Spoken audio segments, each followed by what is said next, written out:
ભગવાન અને ભગવાનના સંત એ બે જ મોક્ષના દાતા છે, મોક્ષનું કારણ છે, મોક્ષ આપી શકે. બહુ સરસ એક પ્રસંગ કાઠિયાવાડમાં બની ગયેલી વાત, સંત પરંપરાની વાત છે. એકવાર સદગુરુ બાલમુકુદાસજી સ્વામી યાને કે ગુણાતીતાનંદ સ્વામીના સેવક બાલમુકુદાસજી સ્વામી બગસરા ભાયાણી પધારેલા. સ્વામીના મંડળમાં એક સાધુ હતા, નામ હતું એનું નિર્મળદાસજી સ્વામી. શું નામ હતું? એકવાર બોલવા જેવું, નિર્મળદાસજી. બોલો તો. આ ભગવાનના એક એક સાધુમાં જે શક્તિ હતી, એમાં જે ગુણ હતા, એની જે ઊંચાઈ હતી, એને વંદન કરી શકીએ, એથી વિશેષ કાંઈ ન થાય. નિર્મળદાસ સ્વામી એમને થોડીક તકલીફ શરીરમાં હતી, એટલે ગુરુ બાલમુકુંદ સ્વામીને વિનંતી કરી કે સ્વામી, કોઈ સારો વૈદ હોય તો તેડાવો, ઔષધ કરીએ, આ તકલીફ હવે સહન થતી નથી. નાના સાધુની વિનંતી સાંભળી અને ગુરુ બાલમુકુંદ સ્વામી બોલ્યા, સાધુરામ, શરીરની વ્યાધિ મટાડવી હોય તો વૈદને બોલાવીએ, અને આત્માની વ્યાધિ મટાડવી હોય તો સ્વામી કે સ્વયં અમે પોતે વૈદ છીએ. શરીરમાં જે દુખાવો છે, બીમારી છે, રોગ છે, દૂર કરવો હોય તો વૈદને બોલાવીએ, ઔષધિ આપીએ, અને ભગવાનના ધામમાં જો જવું હોય તો પછી અમે જ વૈદ છીએ, બોલો તમારી શું મરજી છે, તમારી શું ઈચ્છા. આપણને કીધું આપણે શું કરીએ એ પહેલા કયો. આત્માની વાત પછી પહેલા આપણે શરીરનું કરો. આત્માની બધી વાત પછી.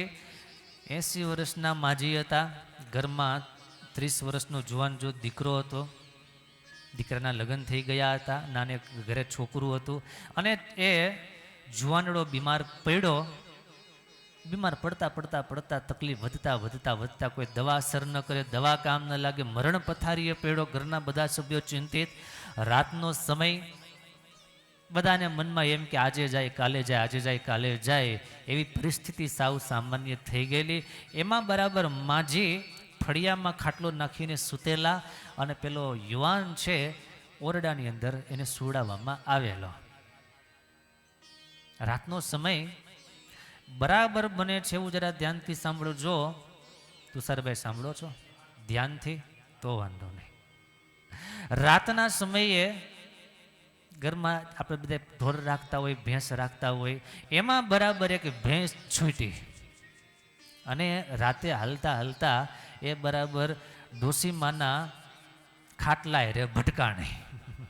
ડોસીમાં ઝચકીને જાગી કે આંખ ખોલીને જોયું, મગજ વધારે કામ કરે એ પહેલાં વિચારો બીજા બધા વધવા માંડ્યા, અને ભેંસને જોઈ એટલે આના મનમાં એમ થયું કે કથામાં એવું સાંભળ્યું છે કે યમરાજ છે પાડા ઉપર બેસીને આવે, અને આ યમરાજ આવ્યા છે એમ મનમાં ને મનમાં સંકલ્પ બોલવા લાગ્યા. રાડ નાખવા માંડ્યા કે યમરાજ, માંદાનો ખાટલો અંદર છે, હું તો હજી હારી છું, મને કાંઈ વાંધો નથી, હું તો મને નખમાંય રોગ નહીં. ઉંમર કેટલી? 80 વર્ષની ઉંમર, છતાં પણ મૃત્યુનો ડર છે, મોતની ભીતિ છે. કથા મારે ફરી પાછી યાદ આપવી છે. પરીક્ષિત મહારાજને 7 દિવસમાં મૃત્યુ છે. 7મા દિવસે તક્ષક દંશ લખેલો છે, પણ પરીક્ષિત એને મૃત્યુનો ભય નથી રહ્યો. પરીક્ષિત મહારાજને મોતની બીક નથી કે 7મા દિવસે મરીશ. એમને આનંદ એ વાતનો છે, હું ભાગવતનું શ્રવણ કરું છું, અને 7મા દિવસે પરમાત્માના મને તેડાવો છો. 7મા દિવસે મને ભગવાનની પ્રાપ્તિ થશે, એને મૃત્યુનો ભય નથી. ભાગવત કથા જે ખરેખર ધ્યાનથી સાંભળે, ભાગવત કથાને જે અંતરમાં ઉતારે, એને મૃત્યુનો ભય ટળી જાય, મૃત્યુની બીક ટળી જાય. માજી એવું રેડ બોલવા માંડ્યા કે માંદાનો ખાટલો અંદર છે, હું હાવ હાજી છું. બધાય બહાર આવી ગયા કે માજી શું થયું? માજી શરમાઈ ગયા. એને શરમ આવી, હું શું બોલી. પછી બધી ખબર પડી ગઈ કે આ તો પાડો છૂટી ગયો તો, બાકી યમરાજ ગયા એવા નહોતા. પણ મૃત્યુનો ભય બધાને હોય. પેલા નિર્મળદાસજી સ્વામીને બાલમુકુંદ સ્વામીએ પૂછ્યું છે, દેહનો રોગ દૂર કરવો છે કે આત્માનો? દેહનો રોગ દૂર કરવો હોય તો વૈદ બોલાવીએ, અને ભગવાનના ધામમાં જવું હોય તો સ્વયં અમે જ પોતે વૈદ છીએ. ભગવાનના સંત છે, જેના અંતરમાં ભગવાન ભરાયેલા છે, એને હંમેશા માટે એક જ ભાવ, એક જ આગ્રહ, એક જ આનંદ હોય. આજ મોરે પિયા ઘરે આવેંગે, ચોક પુરાવો, માટી રંગાવો, આજ મોહે પિયા ઘરે. હેરી સખી મંગલ ગાવો રી,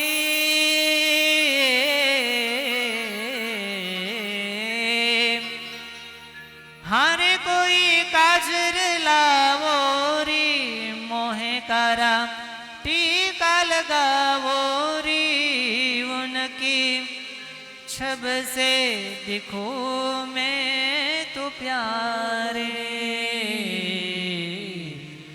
लक्ष्मी जीवारो नजर उतारो, आज मुझे पिया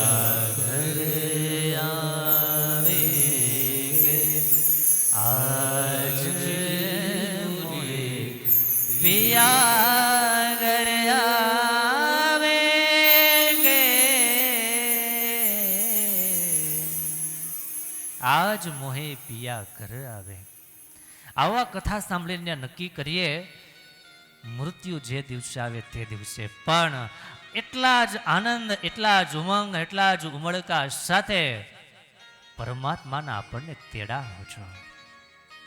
જીવન એવું જીવીએ, પરમાત્માની આરાધના, સાધના અને ઉપાસના એવી કરીએ કે મૃત્યુ એટલે આપણે માટે દુઃખનો સમય નહીં, પણ આનંદનો સમય હોય. આજ મોહે પિયા ઘરે આવેંગે.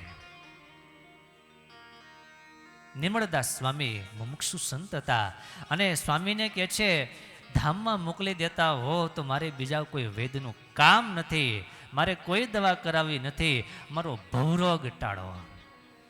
યાદ રાખજો, આ રોગમાં, આ દુનિયામાં ઘણા બધા રોગ છે. આપણે મેલેરિયાને શું કહીએ? રોગ કહીએ. ડાયાબિટીસનું શું કહીએ? Cholera, diarrhoea. આ વિવિધ પ્રકારના રોગ છે, પણ ભવ રોગને આપણે રોગ હજી ક્યારેય માન્યો નથી. અને સૌથી ભયંકર રોગ એટલે ભવ રોગ છે. બહુ સરસ શંકરાચાર્યજી મહારાજ આપણને વાત કરે વિવેક ચૂડામણીમાં, પુનરપિ જનનમ પુનરપિ મરણમ પુનરપિ જનની જઠરે શયનમ, પુનરપિ જનનમ પુનરપિ મરણમ પુનરપિ જનની જઠરે શયનમ. ભજ ગોવિંદમ ભજ ગોવિંદમ ભજ ગોવિંદમ ભજ ગોવિંદમ, હે ભજ ગોવિંદમ ભજ ગોવિંદમ ભજ ગોવિંદમ ભજ ગોવિંદમ, ગોવિંદમ ભજ મૂઢમતે, ગોવિંદમ ભજ મૂઢમતી, હે ભજ ગોવિંદમ મૂઢમતે, ભજ ગોવિંદમ મૂઢમતે. પુનરપિ જનનમ પુનરપિ મરણમ પુનરપિ જનની જઠરે શયનમ. વારે વારે જન્મવું, વારે વારે મરવું. આદિ આચાર્ય શંકરાચાર્યજી કહે છે, વારે વારે માતાના ગર્ભમાં જીવાત્માને આવવાનું થાય છે, પરંતુ એકવાર ભજ ગોવિંદમ ગોવિંદમ ભજ મૂઢ મતે. એકવાર પરમાત્માનું ભજન, એકવાર પરમાત્માનું સ્મરણ, એકવાર પરમાત્માને પ્રસન્ન કરવાનું સાધન મારા તમારા દ્વારા થઈ જાય તો વારે વારે જન્મ અને મરણના ચક્રમાંથી છૂટી જવાય, ભવરોગ દૂર થઈ જાય. સ્વામીએ વાત કરી છે કે મને ધામમાં મોકલી દો. બાલમુકુંદ સ્વામી કે સારું, ભગવાનનું ભજન કરવા લાગો. મહારાજ તમને આજે બપોરના 12 વાગતાના ટંકોરે, 12 વાગ્યાના ડંકે ભગવાન તમને તેડવા માટે આવશે, ભજન કરવા લાગો. સ્વામીની આજ્ઞાથી નિર્મળદાસજી સ્વામી ભજન કરવા લાગ્યા. આ બાજુ બાલમુકુંદ સ્વામીએ હરિભક્તોને કહ્યું કે હરિભક્તો થોડા લાકડા લાવજો. સ્વામી લાકડા? કે હા, અગ્નિ સંસ્કારમાં કામ લાગે. સાધુ બીમાર છે, અગ્નિ સંસ્કારમાં કામ લાગે. અમુક અમુક હરિભક્તો આપણી જેવા હોય ને, ન હોય? દિલીપભાઈ હોય કે ન હોય? આપણી જેવા તો હોય જ. અમુક અમુકે કીધું પણ સ્વામી એને કાંઈ તકલીફ નથી, કાંઈ લાંબી બીમારી નથી, એમ થોડા કાંઈ દેહ મૂકી જાય, એમ થોડા કાંઈ અગ્નિ સંસ્કાર કરવો પડે. બાલમુકુંદ સ્વામી કહે તમે લાકડા લઈ આવો. લાકડા લેવામાં વાંધો શું છે? જો એ ધામમાં ન જાય તો આપણે રસોઈમાં કામ લાગશે. બસ ભગવાનના મોટા સંતો જ્યારે આ ધરતી પર હોય, એવા મહાપુરુષોના આશ્રય હોઈએ ત્યારે એના વચનમાં શ્રદ્ધા અને વિશ્વાસ રાખવો એ બહુ અઘરો છે.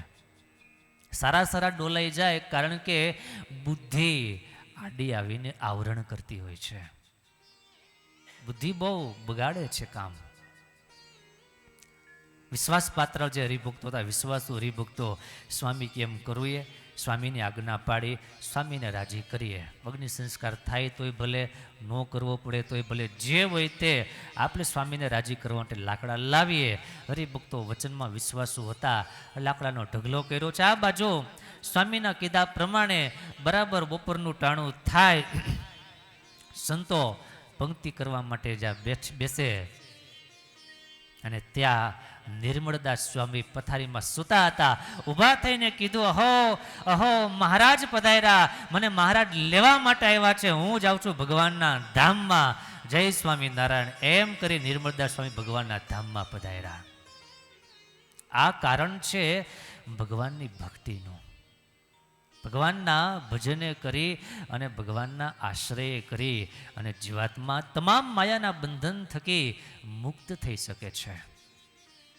जिस पर कृपा होय तुम्हारी, सो जन उतरे पारी. જેના ઉપર ભગવાનની કૃપા છે, જેના ઉપર ભગવાનના સંતની કૃપા છે, એ આલોક અને પરલોક બંનેમાં સુખી સુખી અને સુખી. લેવાય એટલો રાજીપો લઈએ, કમાવાય એટલો પરમાત્માનો રાજીપો એની કમાણી કરીએ, કારણ કે એ જ કમાણી આપણને આખિરકાર કામ લાગશે. બ્રહ્માજીએ સૃષ્ટિના સર્જનની તૈયારી કરી છે,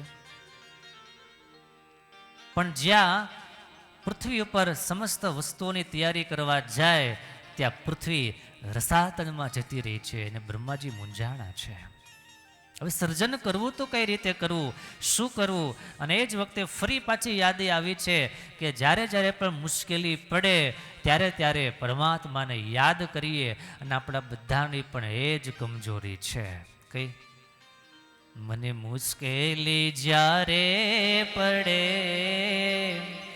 ત્યારે તને યાદ કરું. મને મુશ્કેલી જ્યારે પડે ત્યારે તને યાદ કરું. જ્યારે કાયામાં કીડા પડે ત્યારે તને યાદ કરું. જ્યારે કાયામાં કીડા પડે ત્યારે તને યાદ કરું. બ્રહ્માજી મૂંઝાણા છે, ભગવાનનું ધ્યાન કર્યું છે. જ્યારે તકલીફ પડે, મુશ્કેલી પડે ત્યારે ભગવાનને યાદ કરીએ એમ નહીં, જ્યારે સમય સારો હોય ત્યારે ભગવાનને યાદ કરીએ. दुख में सुमिरन सब करे, सुख में करे न कोई, सुख में यदि सुमिरन करे तो बाप दुख कहाँ से होय।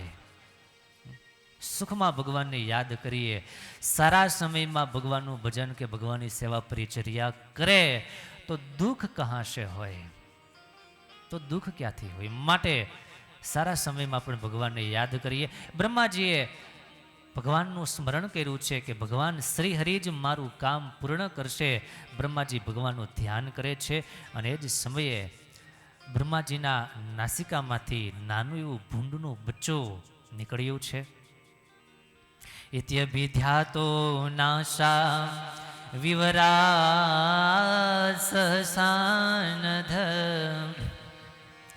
वराहतो को निर्गात अंगुष्ठ परिमाण कह.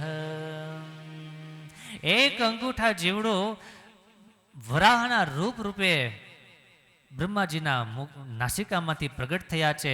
સૌના આશ્ચર્યની વચ્ચે જોત જોતામાં ઘડીના છઠ્ઠા ભાગમાં વિચારતા વિચારતા જોતા જોતા નાના એવા પ્રગટ થયેલા એ પરમાત્મા જે પર્વતાકાર થયા છે અને સાવ સામાન્ય એવામાંથી મહાન સ્વરૂપ ધારણ કર્યું છે, જેને નામ આપવામાં આવે છે વરાહ. બોલીએ વરાહ ભગવાન કી જય. ભગવાન વરાહનું પ્રાગટ્ય થયું છે. મુનિઓએ વરાહ ભગવાનની સ્તુતિ કરી છે. શુકર રૂપે ભગવાન ઉછળતા કૂદતા જળમાં પ્રવેશ કર્યો છે. પરમાત્મા ચાહે તે રૂપે, ભગવાન ચાહે તે રીતે, ભગવાન ચાહે ત્યારે યદ્વા યત્ર યન પ્રકારેણ. વોલ્યુમ થોડું ઘટું આપજો, વોલ્યુમ આપજો થોડું. ભગવાન ચાહે તે રૂપે, ચાહે તે રીપે અને ચાહે ત્યાં પ્રગટ થાય છે. ભગવાનનું વરાહ રૂપ આપણને એ વાત સમજાવે છે, વરાહ રૂપ આપણને એ વાત સમજાવે છે કે ભગવાન આ બ્રહ્માંડનું સર્જન કરવા માટે, આપણા સૌની રક્ષા કરવાને માટે ભગવાન ચાહે તે રૂપ લઈ શકે છે. વરાહ એટલે શું? ભૂંડ. સાવ સાદી ભાષામાં આપણે કહીએ તો ભૂંડ. આપણી દ્રષ્ટિએ બહુ સામાન્ય એ યોની છે. ભૂંડને કોઈ પ્રાધાન્ય આપે નહીં, ભૂંડની કોઈ પૂજા કરે નહીં, એને બહુ નિમ્ન કક્ષામાં માનવામાં આવે છે. પણ પૃથ્વી રસાતાળ જ્યારે ગયેલી છે, બહુ સરસ મધુર કથા છે. રણાક્ષ નામનો દૈત્ય છે, જેને પરમાત્માની સાથે વેર બંધાયેલું છે અને પરમાત્માની સાથે વેર બંધાયાને કારણે ભગવાનના કાર્યને ડેમેજ કરવાનો પ્રયાસ કરી રહ્યા છે. રણાક્ષ પૃથ્વીને લઈ અને પાતાળમાં જતા રહ્યા છે, રસાતળમાં જતા રહ્યા છે. પૃથ્વીની રક્ષા કરવાને માટે પરમાત્માએ વરાહ રૂપ ધારણ કર્યું છે. કથા એ સમજાવે છે, સેવા કરવી હોય તો સામાન્ય થવું પડે, સેવા કરવી હોય તો સહજ થવું પડે, સેવા કરવી હોય તો સરળ થવું પડે. આપણે સરસ આવો અવસર માણીએ છીએ. બહુ સરસ આવી કથા ચાલે છે. આપ આટલા બધા મોટી સંખ્યામાં હરિભક્તો ઉપસ્થિત છો. એ નાની મોટી સેવાઓ હરિભક્તો આપી રહ્યા છે.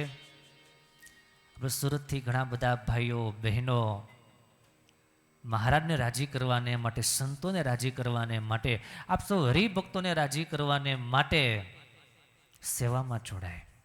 વાસણ ધોવાની સેવા કરતા હોય. આમ માણસોને બહુ સામાન્ય લાગે, પણ ભગવાનના નજરમાં એવાઓની નોંધ લેવાતી હોય છે કે જે સામાન્ય થઈને સેવક થઈ અને ભગવાનની સેવા કરે. આપણે આ કથામાં એક સરસ આયોજન કરેલું છે કે આપણે જે ડીશમાં જમેલા હોઈએ એ ડીશ આપણે જાતે ધોઈ અને સાફ કરવી. આમાંથી આપણને એટલી વાત સમજાય કે આપણને આમાં તમારામાંથી અમુક કદાચ એવા છે, બધા એવા ન હોય, પણ અમુક એવા હોય કે એમને એમાં થોડીક શરમ આવે કે ડીશ મારે ધોવી કેમ, ડીશ મારે કેમ ધોવી, આમ મનમાં થોડી શરમ આવે. આપણે જેમાં જમેલા હોઈએ એ ડીશ આપણે ધોવામાં આપણને શરમ આવતી હોય તો વિચાર કરો કે ભગવાનના ભક્તો બધાના વાસણ ધોતા હોય છે. એનામાં કેટલી સરળતા, એનામાં કેટલી સહજતા, એને કેટલો મહિમા છે. મહિમા વગર સેવા થઈ શકે નહીં, અને સેવા કરવામાં આળસ અને શરમનો ત્યાગ કરવો પડે. હિરણાક્ષ ભગવાન જ્યારે એમને મારવાને માટે પધારે છે, વરાહ રૂપે ભગવાન જ્યારે પધારે છે, એની કથા સરસ સમજાવે છે. ભગવાનના ભક્તોને ખાસ યાદી આપીશ. સવાર બપોર સાંજ 3 ટાઈમ જેટલો સમય મળે 10, 15, 20, 25 મિનિટ ભગવાનના ભક્તોની સેવા, યાત્રાળુઓની સેવા કરી લેજો. ભગવાન આપણને સેવાનો ભાવ અહીંયા દર્શન કરાવે છે. શાકભાજી સુધારવાની સેવા, પીરસવાની સેવા હોય, સાફ સફાઈની સેવા હોય, જે આપણા ભાગ્યમાં આવે એ સેવાને આપણે ખૂબ આનંદથી, ઉમંગથી સ્વીકારી લઈએ.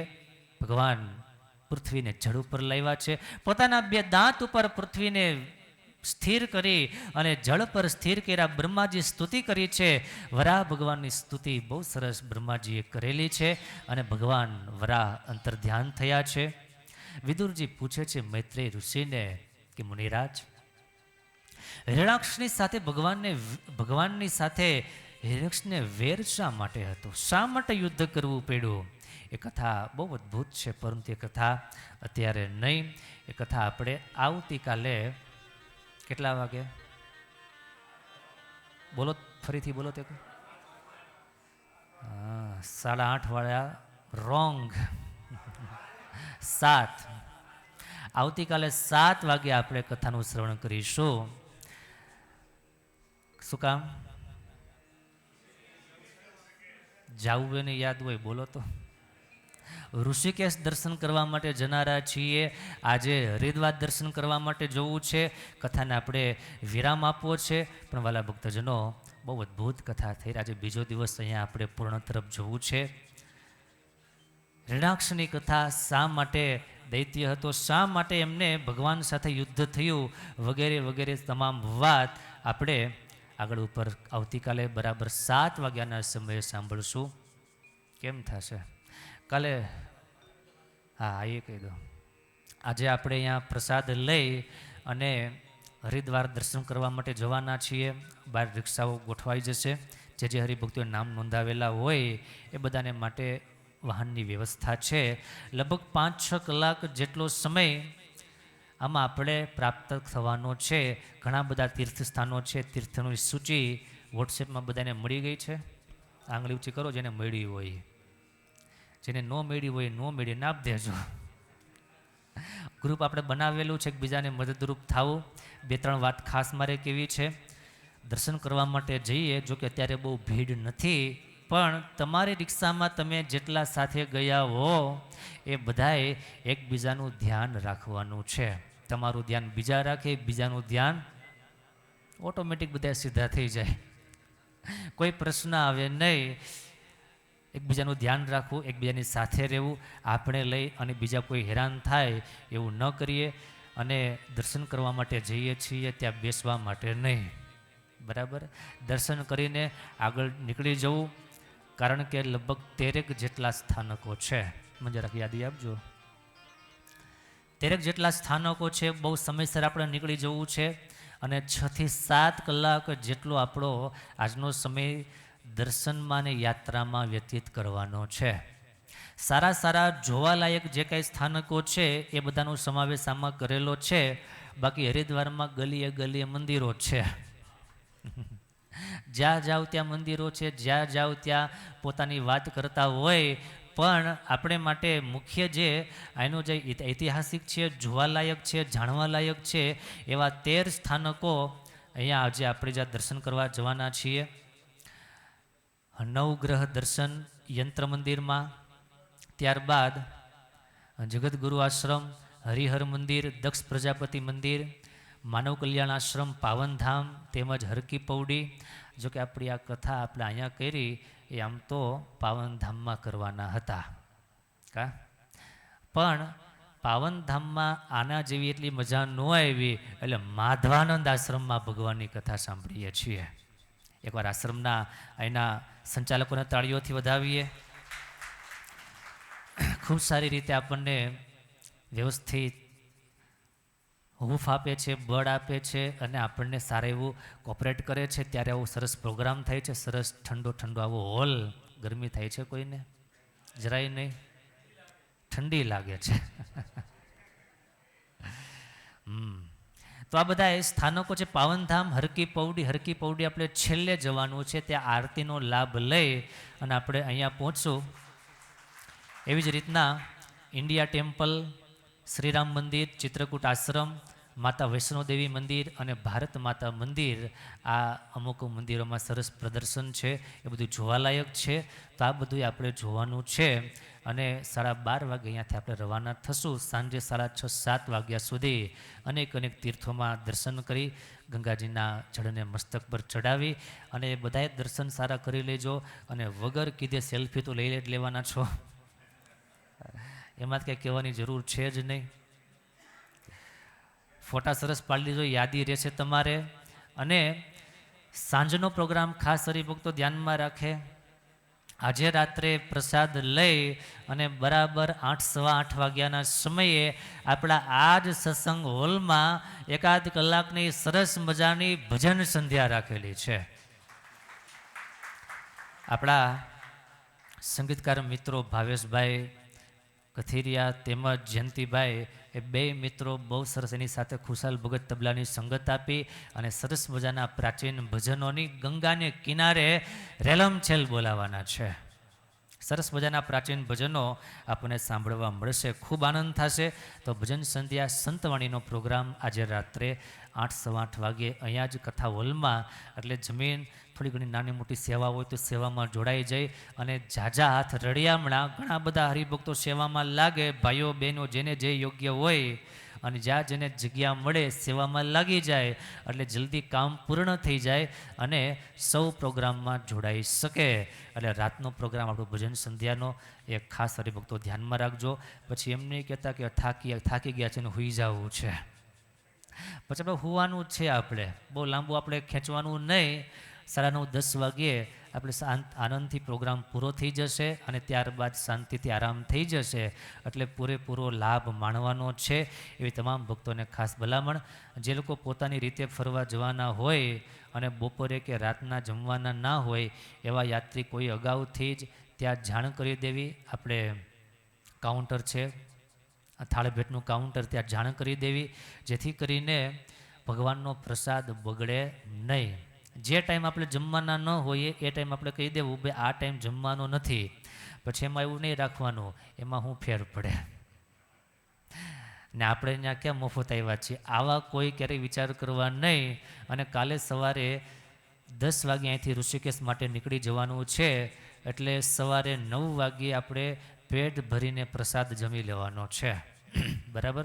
એટલે સવારે કદાચ નાસ્તો આપણે એવોઇડ કરવો હોય તો કરી શકાય. ઘણાને એવું થાય કે સવારે નાસ્તો કર્યા પછી કે પેટ હવે ના પાડે છે, એવું થઈ શકે. તો સવારે માત્ર ચા પાણી કરી અને 9 વાગે આપણે કથા પૂર્ણ થઈ જશે. જમીન આપણે યાત્રામાં જવાનું છે. હા, સવારે ફક્ત ચાની વ્યવસ્થા રહેશે. ઓકે.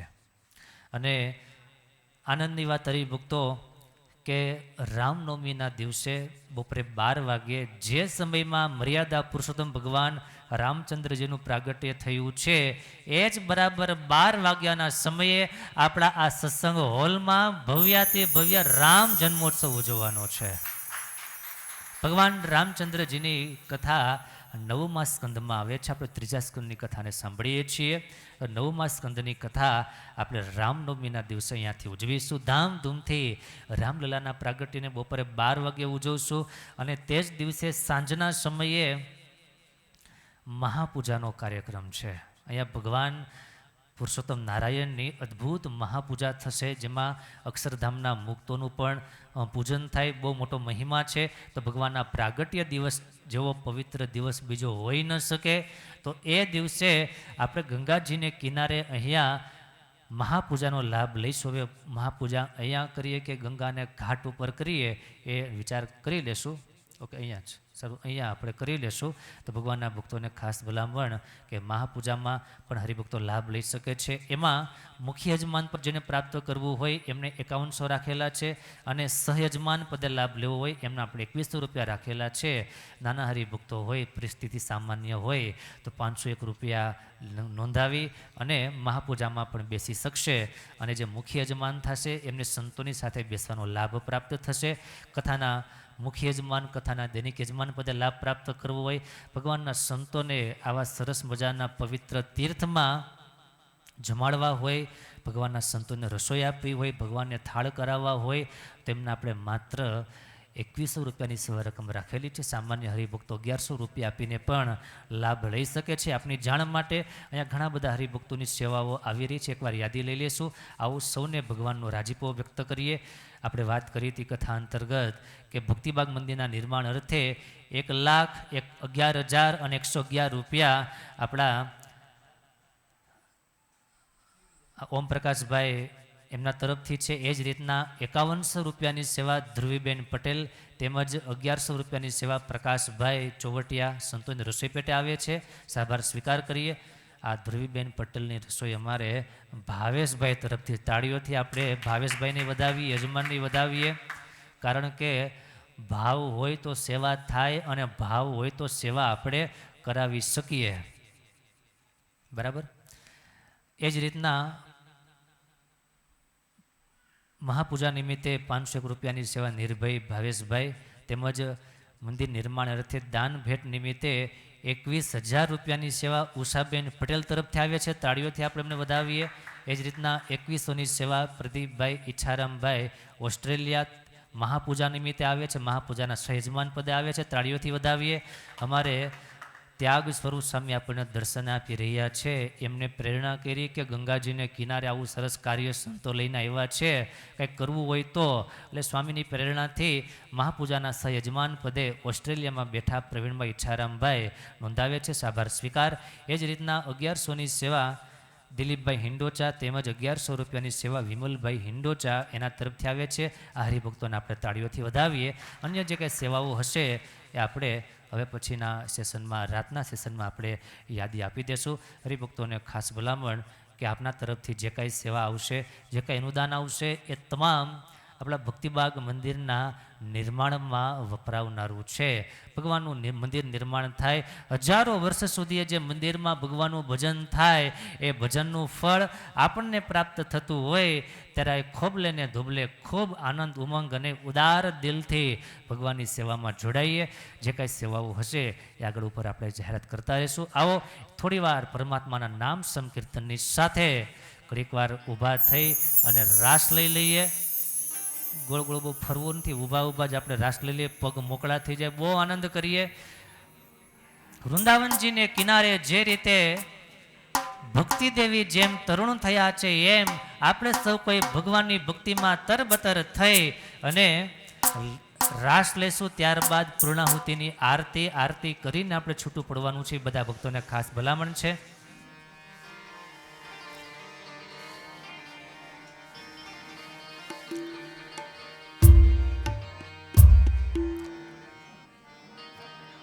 થોડી આગે પાછી કરી નાખજો, ખુરશી જરૂર પડે તો. બાકી વચમાં આવી જજો અને ખૂબ આનંદથી આવો, નાચીએ, કૂદીએ, ગાઈએ. ચાર સફેદ. જય સ્વામિનારાયણ, જય સ્વામિનારાયણ, અરે જય સ્વામિનારાયણ, જય સ્વામિનારાયણ, જય સ્વામિનારાયણ. આઈએ નાચકે. અરે જય સ્વામિનારાયણ, જય સ્વામિનારાયણ, જય સ્વામિનારાયણ, જય સ્વામિનારાયણ, જય સ્વામિનારાયણ, જય સ્વામિનારાયણ, જય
સ્વામિનારાયણ જય સ્વામિનારાયણ. શપૈયાધીશ મારા ઘનશ્યામ મહારાજ છે, એણે મને માયા લગાડી રે. શપૈયાવાસી મારા ઘનશ્યામ મહારાજ છે, એણે મને માયા લગાડી. શપૈયાધીશ મારા ઘનશ્યામ મહારાજ છે, એણે મને માયા લગાડી રે. શપૈયાવાસી મારા ઘનશ્યામ મહારાજ છે, એણે મને માયા લગાડી રે. એણે મને માયા લગાડે મારા વાલા. એણે મને માયા લગાડી મારા વાલા. એણે મને માયા લગાડે મારા વાલા. એણે મને માયા લગાડી મારા વાલા. ભક્તિમાં પ્રીતડે જગાડી રે. ભક્તિમાં પ્રીતડે જગાડી રે. ભક્તિમાં પ્રીતડે જગાડી રે. ભક્તિમાં પ્રીતડે જગાડી